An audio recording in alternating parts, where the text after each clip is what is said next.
Olá, estamos aqui para mais um episódio do nosso IDCcast. E o assunto hoje é Outubro Rosa, um mês que nos faz refletir a respeito da prevenção. Prevenir pode salvar vidas. E atrás de um diagnóstico existe uma mulher com dores, com medo, com insegurança, mas acima de tudo, com muita força.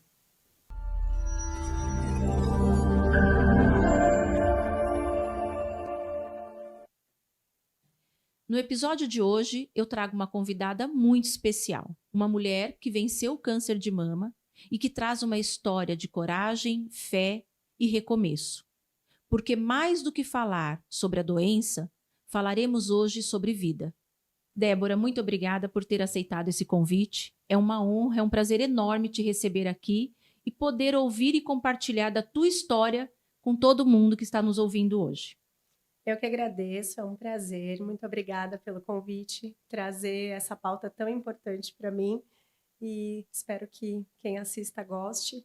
E é com você. Tô deixando você conduzir, é um prazer, Não, mas um pouquinho imagina, de nervoso. não é meu não, hoje a história é sua, eu acho que hoje é muito mais para você realmente compartilhar, como você disse.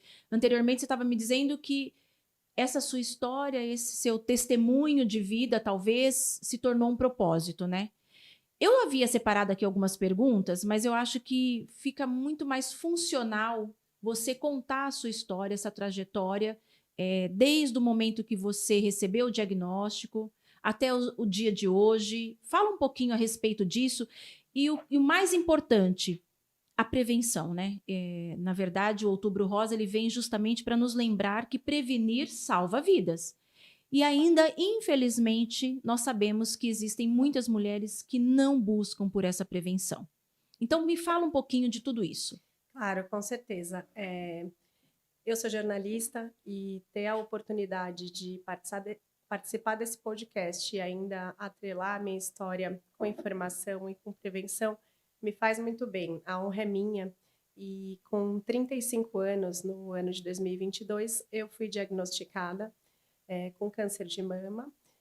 No meu caso, ele foi diagnosticado de forma inicial. Então, por eu já ter sido inserida nesse contexto de prevenção e de conscientização, pelo meu ramo de trabalho, que é mais próximo da editoria de saúde, e por ter a minha mãe muito próxima de mim, sempre alertando a mim e a minha irmã dessa importância de estar sempre com os exames em dia, de fazer também o autoexame, foi tudo um pouco mais confortável, né? Ter o privilégio de ser diagnosticada em fase inicial muda muitas vidas, muitas trajetórias. Hoje, cientificamente e com dados da Organização Mundial da Saúde, se diagnosticado o câncer de mama em fase inicial, as chances são de mais de 95% de cura. Então, apesar, né, de ter sido diagnosticado e ter passado pelo tratamento completo de câncer de mama em 2022, eu tive muitas chances de cura, né? O tratamento foi seguido por diagnóstico, cirurgia, quimioterapia, radioterapia, muita terapia durante o tratamento. Na fase de quimioterapia, por exemplo, no hospital, o hospital teve esse cuidado de oferecer um acompanhamento tanto de nutricionista para nos dar as informações básicas durante o tratamento, né, de alimentação, mas de psicóloga durante os intervalos de sessão. E eu procurei também a parte estar muito próxima da minha psicóloga, né? Da minha terapeuta, que é a pessoa que está me entrevistando agora, mais conhecida como você, que foi essencial nesse trabalho. Para mim, trazer essa pauta dentro do Instituto Débora Cristina é muito importante porque são muitas janelas, muitas lacunas dentro do Outubro Rosa. Poderia ser só o diagnóstico ou só o tratamento de cura para a doença física, clínica, mas ele envolve muitas abordagens e uma delas é o que você faz muito bem, né? Você falando a respeito disso me faz pensar o seguinte: você disse que você se sentiu até um pouco mais confortável porque você tinha uma rede de apoio, que era sua mãe, a sua irmã, foi na fase inicial, então tudo isso, de certa forma, trazia uma tranquilidade, né? Um Isso, pouco mais de tranquilidade. isso. mas eu tenho certeza que muitas coisas passaram pela sua cabeça. Muitas. Muitos pensamentos. Você poderia compartilhar um pouquinho a respeito disso? Com certeza.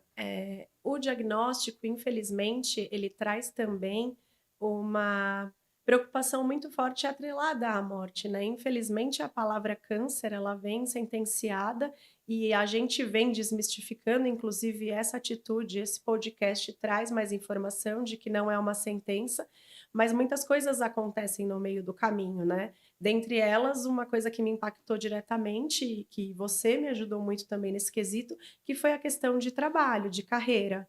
Por mais rede de apoio que a gente tenha, inclusive das empresas, porque não me faltou rede de apoio nesse sentido, o que as pacientes oncológicas passam na fase do tratamento exige muito delas, né? Não só fisicamente, clinicamente falando, mas mentalmente. Porque neurologicamente esse tratamento pesado ele impacta de diversas formas.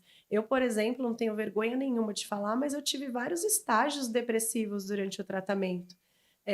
Antes do diagnóstico de câncer de mama, qualquer pessoa poderia achar que eu teria diversas outras questões na minha vida, menos uma depressão, por exemplo. E isso aconteceu comigo. E eu conheci de perto o que eram esses fatores, esses estados depressivos, tive que acompanhar. Então, é muito importante trazer sobre isso, e eu estou confortável de falar disso aqui, porque é com você que realmente me acompanhou, realmente me acolheu, me tratou para hoje eu poder falar que eu estou curada do câncer de mama, mas também da depressão que esse câncer me ocasionou. E quando você fala que, por exemplo, você recebeu essa ajuda, né, esse apoio emocional, psicológico, o que de fato fez a diferença na sua vida? Porque existem mulheres hoje que estão nos assistindo que faz terapia, que está nesse momento, como você disse, em relação ao trabalho, mas ainda não sentiu essa diferença, ainda não encontrou esse caminho, né? Uhum. Então, o que de fato virou a chavinha? Qual foi o tipo de ajuda ou de apoio que você realmente pode dizer, olha, a partir disso aqui eu comecei a pensar diferente ou ver diferente a vida?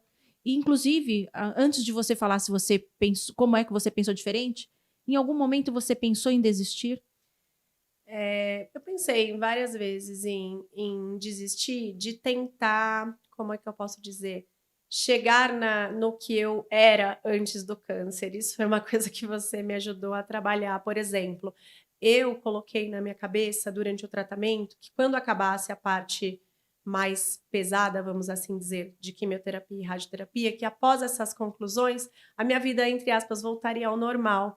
E uma das coisas que você me fez perceber, por exemplo, foi que a mulher de ontem não é igual à mulher de hoje. Então, a Débora que eu sou, né? A gente é xará, a Débora que eu sou hoje não é igual a que eu fui ontem, ainda que eu não tivesse sido diagnosticada com câncer de mama, né?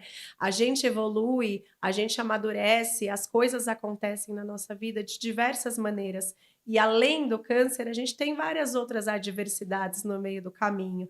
Então, eu acredito que a virada de chave depois do tratamento mais pesado fisicamente, né, a químio e a rádio, foi esse processo de entendimento de que, mesmo com o tratamento tendo sido concluído de forma mais pesada, eu não seria exatamente a mesma pessoa. Então, esse processo de terapia me fez me encontrar num sentido não de ressignificância, mais a Débora depois do câncer, mas a Débora naquele momento, naquele A presente. partir A daquele partir momento. daquele momento, eu acho que foi essa a principal virada de chave. Eu tive muita rede de apoio, sim. O meu marido é a rede de apoio número 1, incondicional. Eu acredito que muitas mulheres, infelizmente, não têm o privilégio de ter um casamento que é o meu casamento.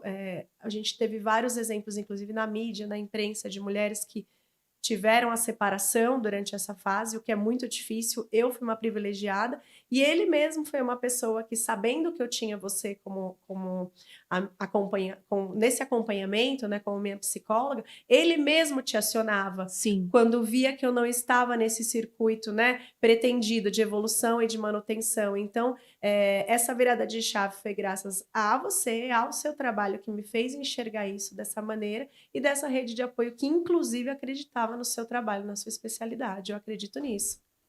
Que bom, né? Ter esse privilégio, ter esse casamento, ter essa pessoa ao seu lado, te dando esse apoio. Isso realmente não tem preço.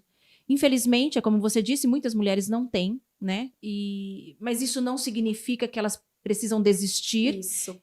Hoje, mesmo na abertura do podcast, eu disse que nós iríamos falar a respeito do recomeço e da força que a mulher tem por trás de um diagnóstico, né? A gente sabe que existem medos, inseguranças, muitos sentimentos negativos, mas foi nesse momento, eu acredito, que você encontrou sua força, Débora. Isso. Aliás, eu me lembro muito bem que eu falava muito sobre isso, né? A sua força está dentro de você.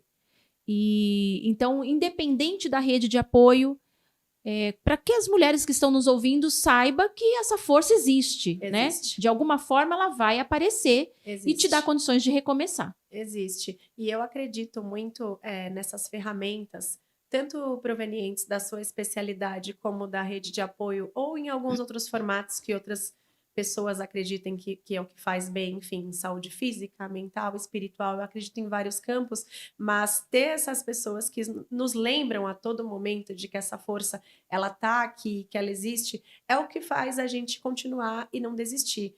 Porque é tão pesado, a medicação, ela realmente impacta tanto, né? Ela tá ali para te fazer viver, para você sobreviver. Mas ao mesmo tempo, tudo que tá bom em você também é atacado por essa medicação. Ela não atinge só ao câncer, só a célula maligna, ela atinge tudo. Então você realmente ter ferramentas, pessoas e apoio para te reerguer, para mim é fundamental. Tanto que eu continuo me cuidando até hoje. E vamos falar então um pouquinho dessa transformação. O que essa doença te ensinou, né? O que o câncer trouxe para você como ensinamento? E quem é a Débora agora depois deste tratamento? Olha, vem me ensinando, na verdade, uma das coisas que eu venho praticando e acho que está me fazendo bem para as pessoas que eu convivo e que trabalham comigo, é utilizar a oratória para poder disseminar a informação correta e de qualidade. Hoje nós temos muitas pessoas, inclusive na mídia e celebridades, como por exemplo a Simone, cantora, agora a gente tem a Val Marchiori também, que foi diagnosticada, que são utilizadas como instrumento, mas, por exemplo, a Simone continuou em tratamento depois de muitas coisas que aconteceram e vem disseminando por meio do médico dela, o Dr. Fernando Maluf, e agora a Val Marchiori, infelizmente, falou que podia ter diagnosticado antes, mas ficou com medo da mamografia. Então, o que vem me ensinando? Que a gente tem, cada um, suas atribuições e qualidades para jogar a informação de qualidade para frente, para incentivar outras pessoas e mudar o coletivo. Eu tinha isso um pouco adormecido já dentro de mim como pessoa, sempre colaborar, ajudar o mundo. Algumas pessoas brincam, Débora, Madre Teresa de Calcutá, mas eu sempre tô tentando. Eu acho que isso daí é problema de nome, viu, Débora? Eu acho, que bom!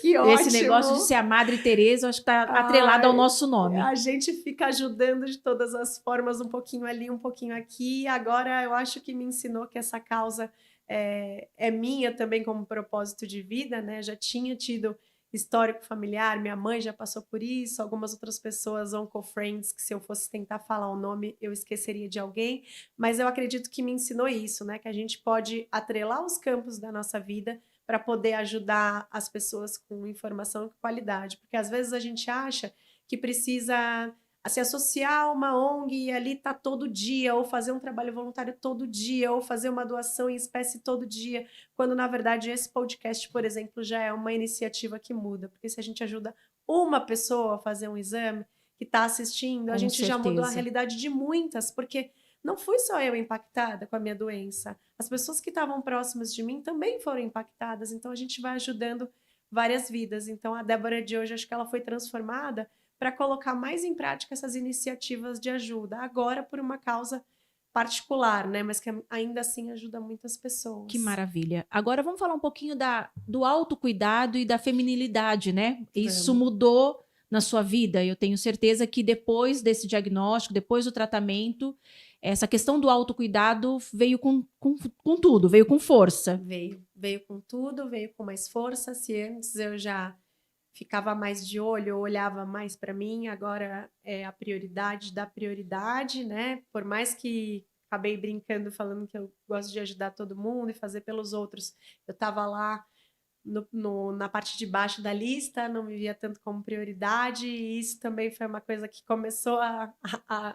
comecei a aprender melhor com você, e agora definitivamente isso é prioridade em todos os sentidos, tanto de me sentir bem, quanto de me arrumar um pouco mais também, aproveitar esse cabelão que agora tá enorme, e fazer muita atividade física, né? Eu realmente tinha uma inconstância nesse sentido, no que diz respeito a cuidar melhor de mim. Eu acredito que a maioria que está assistindo vai se identificar, mas eu não sou uma pessoa, por exemplo, que gosto de musculação e ficar lá e tudo mais. Algumas pessoas que estão comigo no meu dia a dia amam, outras que vão assistir e falar, nossa, eu também não gosto, mas não adianta, né? Isso faz parte de um autocuidado. Então, 30 minutos de caminhada por dia, de novo, estudos, OMS, inclusive minhas médicas que eu vou mandar para elas esse podcast, elas vão falar, nossa, a Débora lembrou de falar.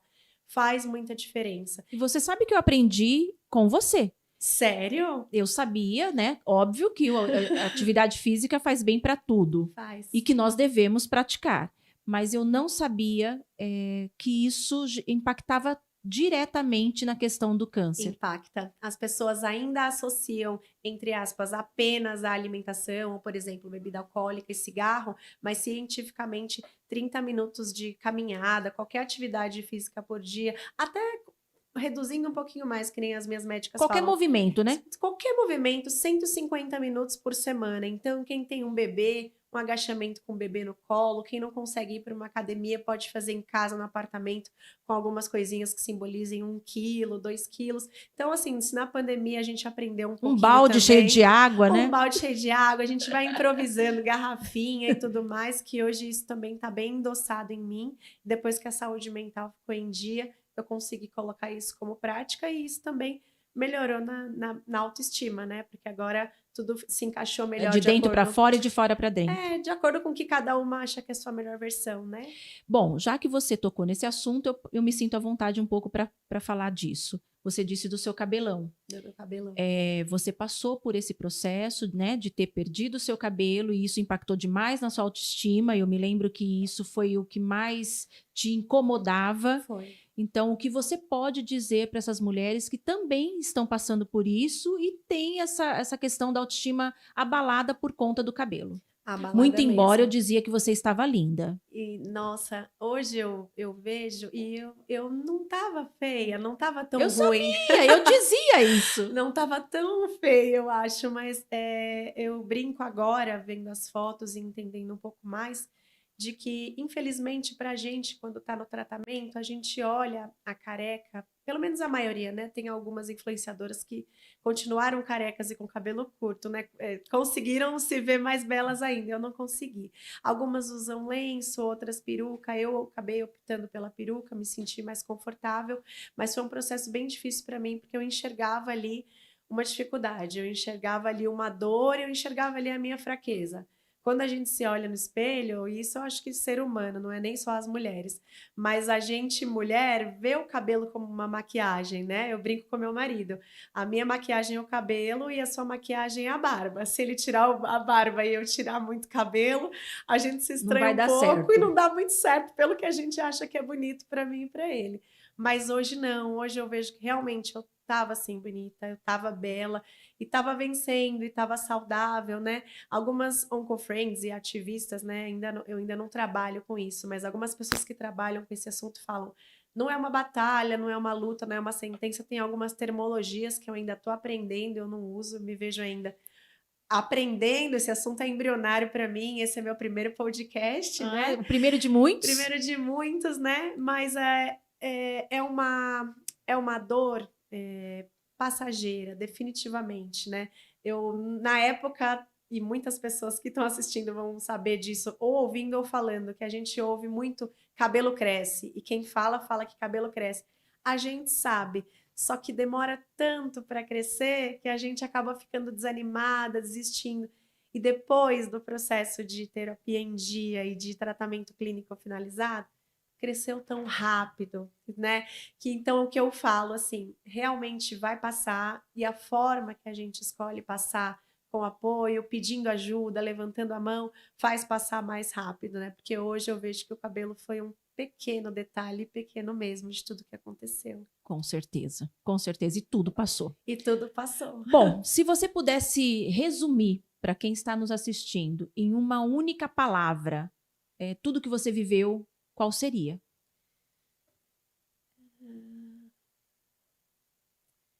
Eu acho que resiliência. Eu acho que eu fui uma pessoa muito resiliente.